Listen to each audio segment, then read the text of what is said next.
what we don't realize is holding on to stuff, holding on to emotions, your thoughts and your feelings can make you sick. Yes. That's where stress comes from. If you're ruminating on things all the time, it's going to make you sick.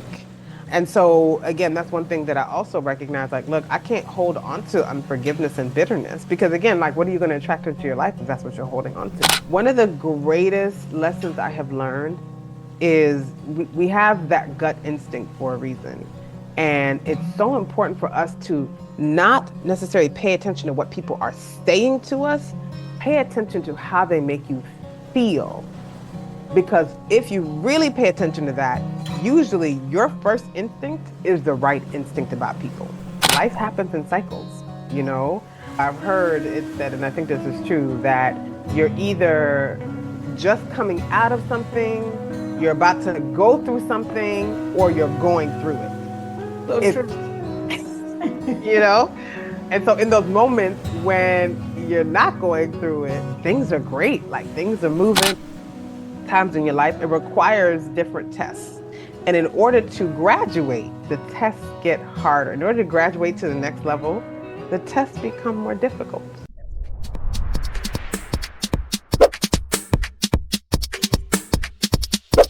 Hello, everyone, and welcome to another episode. All my episodes are special.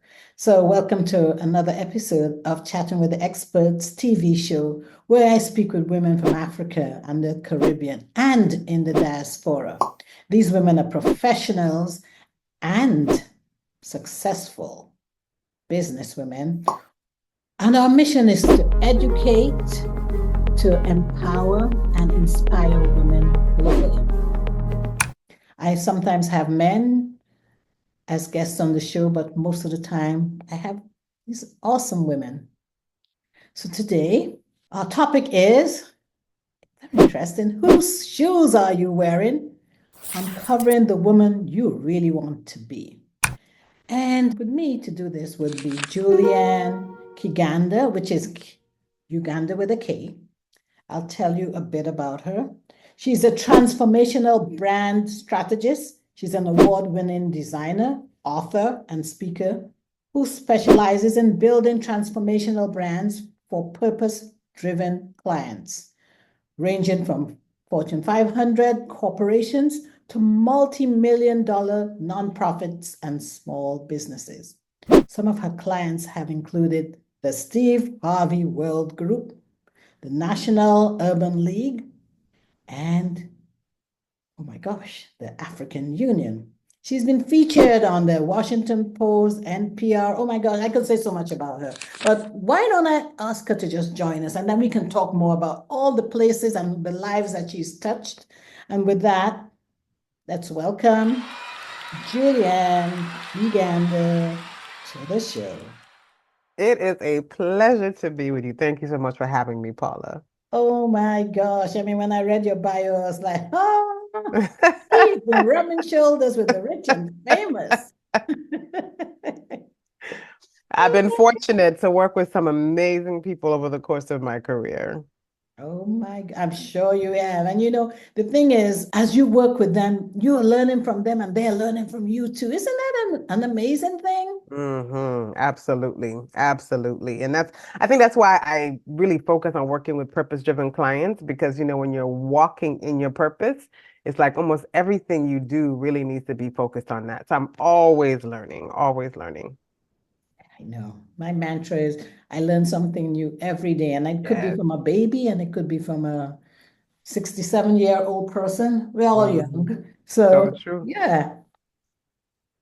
Right. So true. So, whose shoes are you wearing? Uncovering the woman you want to be. That's a book, the title of a book that you co-authored with your sister, you said. It is, yeah. Tell me more. Tell you more. Well, let me show you as I tell you. So this is the cover of our book. Oh, And I wow. know that you mentioned that you really focus on interviewing women of the Caribbean, of Africa, the diaspora. So, from my last name, some people can tell I'm not American, so to speak. I was actually born in Uganda. Mm. And this book, and you can see the cover, we're very proudly wearing African prints on the cover. My sister Christine and I, we wrote this book. It's actually been 10 years already since we wrote that book. But we wrote the book because when we're looking at all of the self-help professional development books out there on the market, we couldn't find anything that spoke to us both from a cultural and a Christian perspective. Mhm. And I'm sure you also coming from parents of Africa and the Caribbean, you can relate to the fact that our experience is just different. It's very Yes. different. Um, and I think the thing that we found interesting about the book when it came out was although we really wrote it from an African perspective, just about every culture was touched by this book and can relate to it. We had Asian women reaching out to us and saying, "My gosh, like you're speaking my story." We had Latino women. I mean, you name it, Africa, the Caribbean, all over, and African American too. So it really was very universal. Oh, wow. So that's on my bucket list. I need to get, when I say bucket Mm, list, really and literally, I need to get this book. A lot of my guests have been authors, and I take pride in buying their books and having mm. and finding some time to read it. Do you have an audio copy of it yet? We recorded it. We just haven't published it yet. But the print book is actually available on Amazon and Barnes and Noble and most places where books are sold. But at some point, yes, you reminded us we do need to publish the audio version. All right, because Mhm. I'll be one of the first ones to buy that because I love. Okay. Well, now it's on my list of things to do in the next few months. Yeah, so when you and I spoke, we mentioned that one thing you want to talk about is what happens one day when you wake up and realize the things that you thought you'd healed from in the past, actually making an uncomfortable reappearance in your life. Mm. How do you deal with that?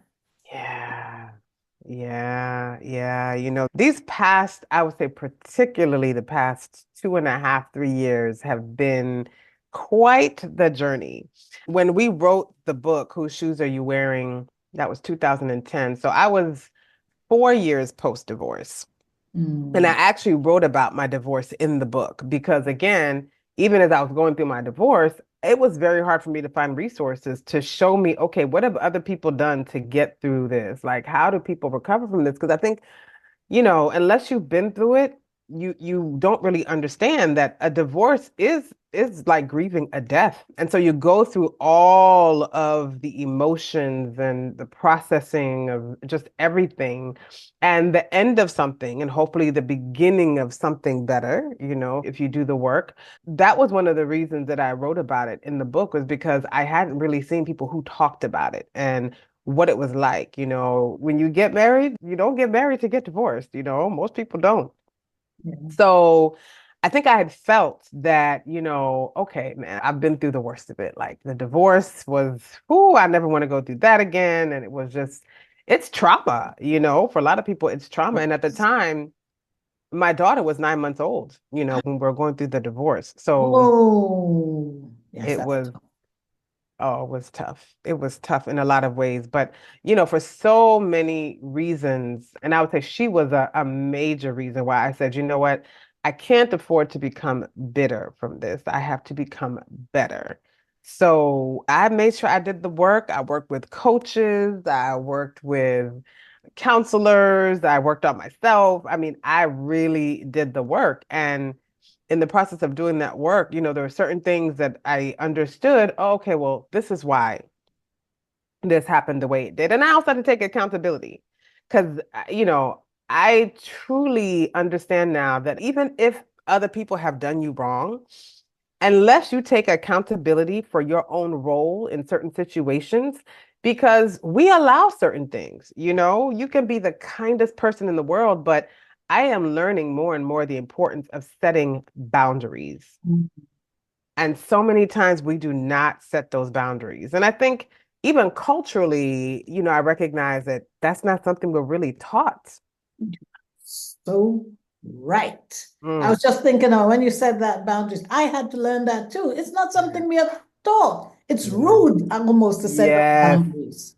yes, yes. And unfortunately, I think it works to our detriment as we get older you know? So it's something many of us have to learn as adults. And because you're not setting those boundaries, people are able to take advantage of you and do certain things. And, whether or not you're aware of that, once you start really going this healing journey and you start doing the work to learn about yourself and even uncover like, what is it in you that attracted this into your life? Or what is it that allowed this certain situation to actually manifest in your life? Like once you really start paying attention, then it's like, oh, okay. I feel like that's when God is like, okay, we have something to work with here. Because until you take accountability and ownership over certain things, you're going to remain stuck and it's going to be like living on a hamster wheel.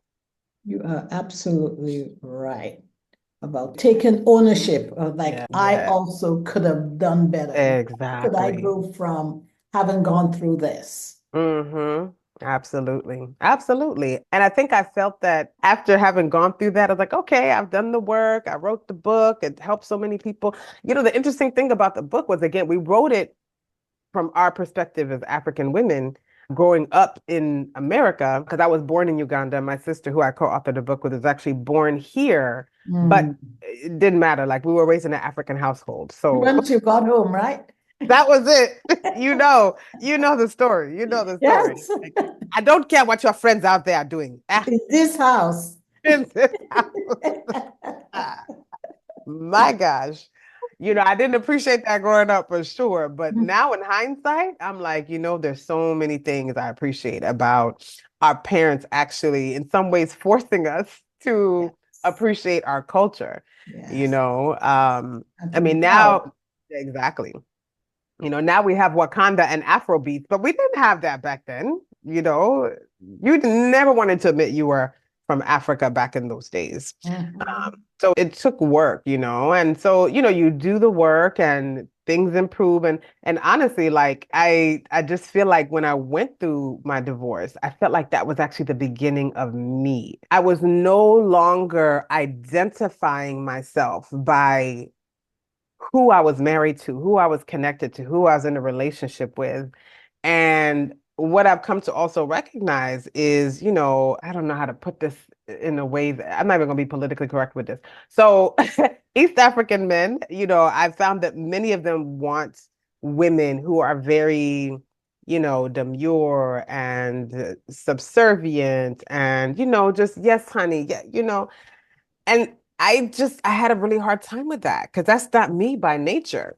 Mm. That is not me by nature. And I found that when I was in my marriage, I had to dim my light. I had to become less than who I was created to be in order to be acceptable in my marriage. Mm. So once I went through my divorce, that was an opportunity for me to really discover like, who am I and what do I want? And how am I going to redefine myself in this new chapter in my life?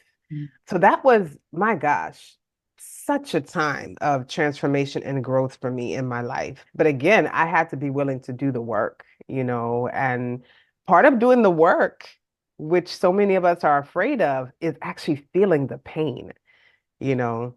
To ask you that. Getting real, right? With Oof, yourself. oof. That part, that part. In fact, there's a chapter in the book called Keeping It, it's actually the very first chapter, Keeping It Real, Removing the Weave, the Lashes, and the Heels. Because we put on these masks in our lives because, again, we're afraid not just to be who we really are, but in allowing ourselves to be who we really are, like what is it that we're going to really feel that we may be avoiding by putting on this mask, you know? And that was a big part of what I had to do in that time and space is I had to take off the mask and everything that, in our community, people were shocked when they found out we were getting a divorce because we looked like the perfect couple and, all these things. But, when I got real, I realized everything happens for a reason, but honestly, we probably never should have gotten married. We probably made better friends than we did husband and wife. But again, it was one of those things where culturally, he fits all of the things, he checked off all the boxes, that African Okay. parents are looking for. You Right. know. Right family. Yes, Good job. yes, yes, Making enough yes. money. Yep. Yep, all the things. Mm. And I think when I got a chance to keep it real, like that was actually when I was able to allow myself to feel the pain. These days they have something called, I think it's a fairly new term, they have something called spiritual bypassing. Haven't heard that one. Okay. Yeah. Let me add that to my, you It's said, I said I'd learn something new every day. This is the one for today. Spiritual bypassing. spiritual bypassing. So basically, that's when instead of actually going through something and feeling the pain and doing the work to heal from it, you just pray it away, you sing it away. It's all spiritual. And, it's just another form of avoiding dealing with the pain. And I knew instinctively, and this is where I'm grateful because I feel like I grew up in a very prayerful family. And so I feel like I've always had a good relationship with my creator. And so I instinctively knew, I divinely knew that if I did that, it wasn't called spiritual bypassing at the time, but basically just avoiding dealing with it and then ending up in the same place. I instinctively knew if I did that, that was then going to pass on to my daughter. Mm. And that it's one of those things, it's kind of like, if you have an infection and instead of actually going into the infection and cleaning it out and, putting the hydrogen peroxide and putting the ointment on and, but you got to go in the wound to clean it. There's some people who don't even go into, they just put a Band-Aid on it And and move the better. infection gets worse. Mhm. you know. So I instinctively knew that that would not work in my favor. And so in that moment, I did the best that I could with what I knew. And I actually think I did really well because it was in that time that, I mean, my business just grew exponentially after that. And I think it was because I got really clear. Like I said, I took the time to really work on me and I got really clear about what I wanted as an individual without being connected to somebody else or, looking at, what do they want from me or what am I supposed to look like if I'm married to them? And is this going to make them look good? That it was no longer about that. It was about, okay, what do I really want? And how am I going to use these gifts that I've been given? They say to whom much is given, much is expected. Yes. Um, and, the next few years after that, my gosh, it was such an amazing time in my life. So what I'm hearing from you is that you got rid of the external identifiers Yes. and looked into yourself, knew who you were created to be, as you said, created by God, your creator, your gifts, your purpose, and you ran with that to Oh, who you are yes, I today. ran. Mm. I ran with it and things were great for a while. But Ah, for a while. So something changed. for a while. Well, and I think the older you get, the more you recognize this, is that your life is in cycles. Life happens in cycles. I've heard it said, and I think this is true, that you're either just coming out of something, you're about to go through something, or you're going through it. So It's, true. you know, And so in those moments when you're not going through it, things are great. Like things are moving. My business grew. My daughter was doing amazing. I had a very robust just life, social life. I took initiative and really got involved in my community and just had some incredible experiences because of that. And then I think what happens is, it's kind of like I like to compare it to being in school, right? So when you're in school, like you go through primary, secondary, get your associates, some people, bachelor's. So every one of those grades and every one of those, times in your life, it requires different tests. And in order to graduate, the tests get harder. In order to graduate to the next level, the tests become more difficult. So true. Yeah. Yeah. Yeah. And that's what I realized. It's like, okay, I clearly must have mastered that, chapter That in my level life. or chapter, Yeah, yeah. exactly, that level. And it was like, okay, God was like, okay, Next time, one. yep, for the next one. Like you got too comfortable, you can't get too comfortable. And if you do, something is going to happen to shift in your life so that you now have to shift. And to get through certain things, you have to become a different version of yourself. And I believe you always have a choice. You can either choose to, you know, stay comfortable in the pain of being uncomfortable, or you can choose to say, you know what? Okay, this is painful. I'm going to sit here with it, but I'm not going to stay here. Yes. That's a big one. I'm not going to stay here, but I can sit in it, Yes. learn from it, take deep Mm-hmm. breaths, and Mm-hmm. say, yeah. Yeah. You mentioned something about energy vampires. Oh, oh, my gosh. So that was part of graduating to the next level. That's Mm, what I realized. And I honestly just realized that very recently when I was just taking an analysis of all the different cycles I've been through, the different chapters in my life, and looking at, okay, what is it that caused that shift? What do I need to learn so that I don't have to come back here again? And I realized that, although I had healed from a number of things, that one of the things, and again, it goes back to, how you're raised without boundaries. I was a people pleaser. For a lot of immigrant families, your parents, it's all about the grades, it's all about accomplishment, it's all yes. about, all those things. And so, and again, I don't blame my parents. Like, this is what they knew, this is what they were taught. And they just wanted the best for us. But a lot of the approval from your parents often comes from how well you're doing in school. And so if you're Yes. doing well, then you get all the Excellent accolades. child. Yes, yes, yes. And the other thing I was telling my son, one of my children recently, that remember, we came from environments where we didn't have as many resources. So we are Mm-hmm. coming here to better ourselves, and we are saying, Yes. these children can get this that I didn't have, and Yes. that, Yes. we didn't get it, so they can. Exactly.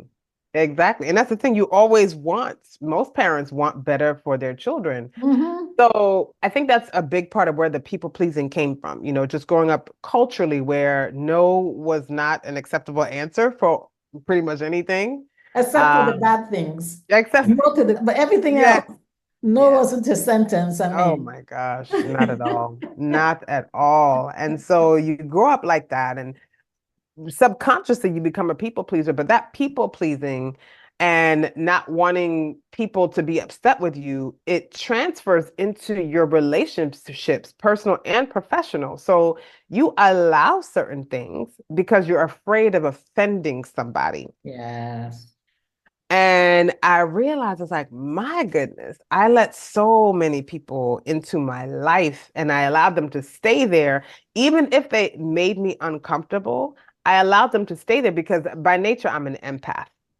And so, empaths, people who are very empathetic, like you feel people's pain, Mm. and you often, until you learn better, you often put other people's feelings ahead of your own, which is why it's so hard to have boundaries because you're so concerned about them and how they're going to feel. And, if what you say is going to hurt them, if saying no is going to hurt them, even though it makes you uncomfortable, like you're so concerned about that, that you put your own well being on the line. And I realized that my goodness, I have done that for quite some time in all types of relationships, personal and professional. And so when that happened, somehow, some way, it's like they have GPS signals, right? These energy vampires, they will find you.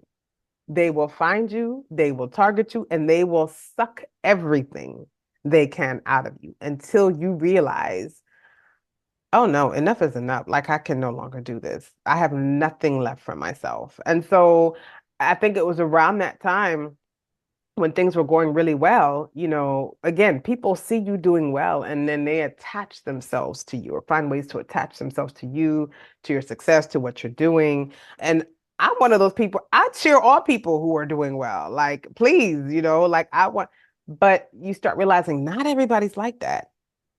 Not everyone is like that. There's people who see you and they want to attach themselves to you so they can take from you Mm. versus contributing to you. Yes.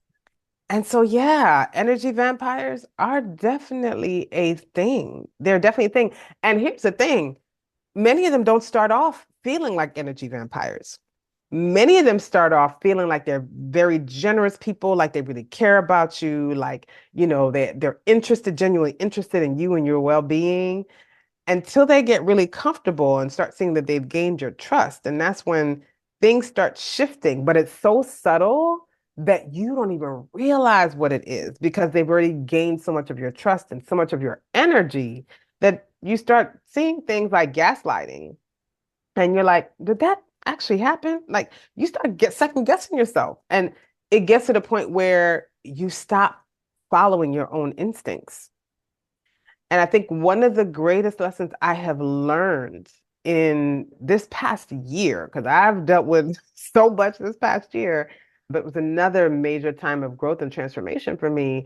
One of the greatest lessons I have learned is we have that gut instinct for a reason.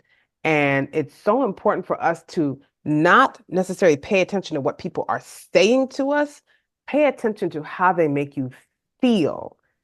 Because if you really pay attention to that, usually your first instinct is the right instinct about people. You are spot on because I was speaking to someone recently, and we're Christians too, where we talked about, the word says, do unto others as you'd like them to do unto you. Yeah. But I said, but I have also discovered that you want people to treat you the way you want to be treated, and you have to treat people the way they want to be treated. So I may feel that if someone shouts at me, that means they love me. But if Mm-hmm. I shout at somebody else and that's not their understanding of love, they feel I hate them. So it's Yeah. understanding. 100%. 100%. And that actually makes me think of the five love languages, you know, Mhm. oh gosh, I forgot the author. John Gray, is it? I don't know. I don't remember. I don't think it's John Gray. Remember. Yeah, but I think a lot of people have heard of the book. Are you familiar with the five love languages? Mhm. Yeah, like that book was life-changing for me because it helps you really understand that the way, to your point, the way you receive love and feel like somebody cares about you may be very different from how somebody else receives love and feels like you care about them. So it just, but again, it goes back to really learning to be still and pay attention to your feelings versus all the stuff that you're hearing because words can be very misleading, but your gut will never lie to you. Yes, yes. So let's talk also about forgiveness because I know that's a big part of healing, moving forward. Yes, Any yeah. time that one has been hurt, you've got to forgive yourself, right? Oh my goodness. Honestly, forgiving yourself is actually harder than forgiving other people. You're right, because you're living with you, you Yes. know. Yes, it really is. And I'll tell you, when it comes to forgiveness, they often say that forgiveness is not for the other person, it's for you. Mhm. But that is so true because what we don't realize is holding on to stuff, holding on to emotions, your thoughts and your feelings can make you sick. Yes. That's where stress comes from. If you're ruminating on things all the time, it's going to make you sick. And so, again, that's one thing that I also recognize like, look, I can't hold on to unforgiveness and bitterness because, again, like, what are you going to attract into your life if that's what you're holding on to? You know? So I had to learn to forgive, but I think part of the key to forgiveness is, again, just being really honest about what that person did to you, how it made you feel, and then taking ownership and responsibility for your role in the situation. Because if you were in the situation, you played a role, you know, you definitely played a role, whatever that looks like, And that's specifically speaking to adults because, children, they often don't have a choice in the situations that they're in. So that's a little different. But as adults, we have decisions that we have the free will to make. So what decisions are we making that are putting us in situations like that? So for me, forgiveness was definitely about I don't have room to hold on to this because if I'm holding on to this, it's like there's no room for goodness in my life. So I have to release that. And I'll say one of my favorite things, and I had to do this actually just a few months ago. One of my favorite exercises on forgiveness is actually two of them. One of them I think I got from my counselor the first time, where You write a letter to the person, you write out everything you want to say to them, everything they did to you, everything you want to get out of your system. And you just write it down, but you never mail it. You can burn it up, you can trash it, whatever it is. But the key is to let it out because there is therapy. I'm one of those people, I have journals dating back to probably elementary school. Like I have Ooh, always written stuff down. ooh. Oh yeah. But because it's how I'm able to process things. And I found that when I write things down, there's a release that comes from that because it's no longer in your head. You're no longer really ruminating and holding it up here, but you're actually getting it out. Even writing the book was very therapeutic because again, you're getting these things out of your head, out of your system, out of your heart. So you no longer have to hold on to them and think about them as hard. But then, a lot of times the people who you're looking to forgive, they don't even know they need to be forgiven. That's so true. You are busy, every time you see them, your blood pressure goes up, Oh my and gosh. they're innocent. I mean, not they're innocent, they may not be innocent, but Right. they're unaware. They're unaware. They're completely ignorant, living their own life. And so Right? that's why, writing the letter doesn't mean you have to send it, right? It's for you to release that so you can move on. So that's one exercise that I know has helped me. And sometimes that letter may need to be to yourself, which is actually something I'm working with a yoga therapist now who is amazing. And that's actually something she recommended that I do. She's like, you've done that for other people. You might need to do that for yourself.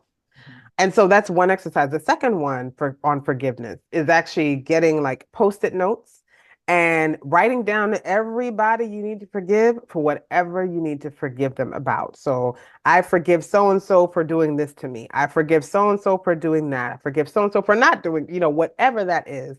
Write it all down. And then take all those pieces of paper, put them in the fireplace, find somewhere, safe place, please, where you can burn them up and release it and turn it into your own ritual of forgiveness. And there's something about taking action, like doing some kind of activity to release certain things that it actually becomes more real to you. So that's what I'd recommend because, again, when you're holding on to something, I'm telling you, unforgiveness, anger, bitterness, all those things will make you sick. There are people who are still ruminating over things that happened to them 5, 10 years ago, and they've stopped living. And the people who, done whatever, they're moving on with their lives. So you're the one suffering. Yes, yes, yes. Well, we could talk forever. Mm, I can't believe that 30 minutes has gone by so quickly. I know. Oh, it's always when you're having the best conversations that you have the time limits. But one last thing to talk about before we let other people who have joined ask questions other than me. How can you rebuild after loss to create a new version of yourself? Give us like two tips, and then we can Mm. open up the floor to others to ask. Yeah, I think the biggest thing that I have learned because my goodness, I've lost count of the funerals that I've attended in the past 2 years. So it's definitely been one of those times for me. Sorry I to. think the biggest thing has been realizing that healing requires every aspect of yourself. And what I mean by that is therapy alone is not enough. I am a huge proponent of therapy, but therapy alone is not enough because we are spiritual beings, we're emotional, we're physical, we're psychological, we're mental. So you really have to address all those aspects of yourself if you're really trying to heal fully. So for me, what I realized I had to do was go beyond just the therapy to look at what are other things I can do Mm. that will actually allow me to heal. So that's everything from meditation to becoming a very proud plant mom. Like plants are actually very therapeutic. They are, Oh my yes. goodness. I Mm. love my plants. I talk to them every day. They all have names. But really, dance, for many of us, dance, we may not realize that dance is also for movement is therapeutic because it releases all of these things from your body and being really intentional about it. So, what I learned was in order for me to truly heal and find joy in my life again, I had to address every aspect of myself. And I actually wrote an ebook about it called Rediscovering Joy, which if people are interested, they can find it at rediscoveringjoyguide.com. It's a free download. Okay, awesome, awesome. Yeah. And that's a good point to end on because that's something I've been telling a lot of people. Choose joy. Let us choose Yeah. joy. You know, you can choose sadness, you can choose, there's so many things to choose, but why not just choose joy? It's a choice. Absolutely. Yes, yes. Absolutely. So because we're going to open up the floor for other people who have joined to ask you questions other than moi, how can people find you online if they're listening to this afterwards?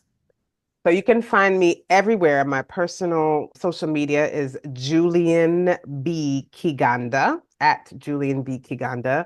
I'm on LinkedIn. LinkedIn and Instagram are probably my most active platforms. I'm on Facebook too, but LinkedIn, Instagram would be better to find me. And then in terms of the work that I do, so I actually created a platform called Emerge Live. And that is to support women who are going through their own mental health and wellness challenges. And it's something that I'm very committed to just because I went through a very close mental breakdown this year. It was rough. And I realized I'm grateful because I have the support system and the tools that I needed, but so many don't. So I created that platform. And we're always posting content. We have products that help women just support them along their journey of healing. So you can also find more information on that at Emerge Live, EXP, on all social media platforms. Awesome. And for those of you who are listening in, not part of the audience, I want you to know that just as Julianne became a guest, so can you. You can reach out to me on my website, which is chattingwiththeexperts.com. I'm also on LinkedIn as Paula Okonneh.